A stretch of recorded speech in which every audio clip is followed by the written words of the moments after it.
5 crores, 3 crores, అన్ని కంపెనీలు కలిపి ఇండియన్ డైరెక్ట్ సెల్లింగ్ ఇండస్ట్రీలో 7%.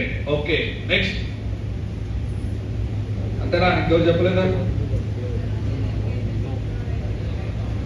వెస్టీలో 6 crores అని ఎవరు చెప్పారు? నో,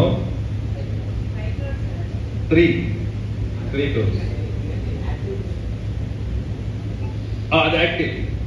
బట్ డైరెక్ట్ సెల్లింగ్ ఇండస్ట్రీలో, ఇండియన్ డైరెక్ట్ సెల్లింగ్ ఇండస్ట్రీలో జాయిన్ అయిన వాళ్ళు ఎంతమంది అని మనకి హిస్టరీ చూసుకున్నట్లయితే నాట్ ఈవెన్ 5%.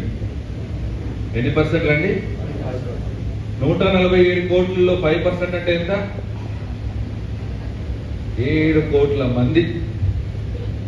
7 కోట్ల మందికి మాత్రమే ఇంకా మనం టచ్ చేశాం. ఇంకా ఎంతమంది మిగిలారు? 140 కోట్ల మంది మిగిలారు. అవకాశాలు మనకి ఇంకా